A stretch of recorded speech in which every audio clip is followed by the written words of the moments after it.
শুভলক্ষ্মী?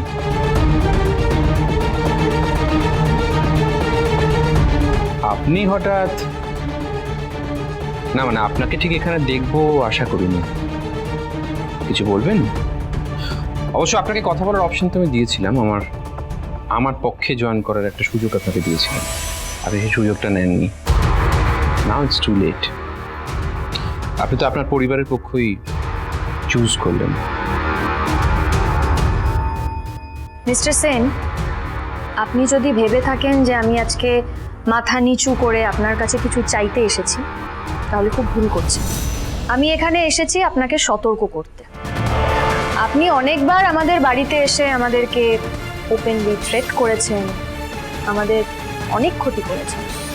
আপনার একমাত্র গুণধর বোনের উস্কানিতে যে আগুনে ছাড়খাড় করে দেওয়ার কথা ভেবেছিলেন, আমাদের পরিবারের ক্ষতি করার কথা ভেবেছিলেন। মিস্টার সেন, আজ আমি আপনাকে না একটা কথা বলতে চাই। আপনার আর আপনার বোনের সমস্ত অন্যায় এবার আমি ফিরিয়ে দেব। শত্রুতার বদলে এবার থেকে আপনি শত্রুতাই পাবেন।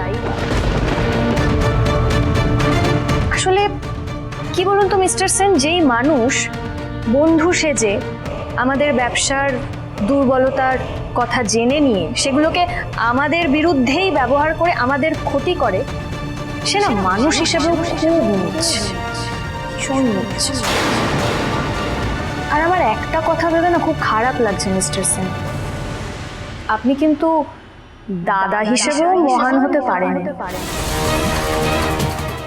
আপনার বোনের সব থেকে বড় শত্রু আমি বা আমার পরিবার না, আপনি নিজে আপনার বোনের সব থেকে বড় শত্রু। Shut up Shubhalakshmi. আমি কিংবা আমার বোন সম্পর্কে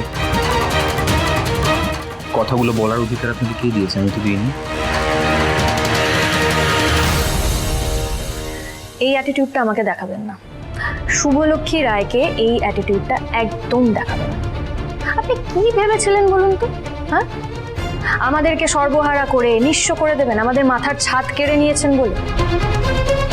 আপনাকে একটা কথা জানিয়ে রেখে মিস্টার সিং, আপনি না আমাদের কাছ থেকে কিচ্ছু কেড়ে নিতে পারেননি। উল্টে আমরা আমাদের পরিবারের সবাই একটা শক্তি সঞ্চয় করছি। কি শক্তি জানেন? ভালোবাসা। পরিবারের প্রত্যেকটা মানুষের একে অপরের প্রতি ভালোবাসা।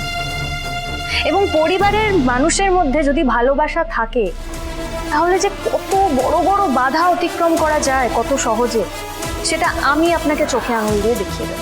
পরিবার কাকে বলে, তাদের মধ্যে ভালোবাসা কাকে বলে, সেটা আপনি আমাদের থেকেই শিখে নেবেন।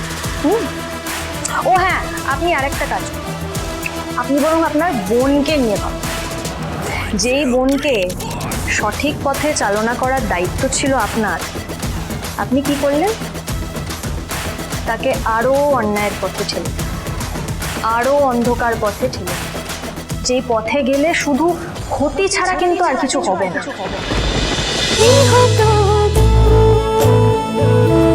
গৃহপ্রবেশ সোম থেকে রবি রাত 10টায় স্টার জলসায় ও জিও হটস্টারে।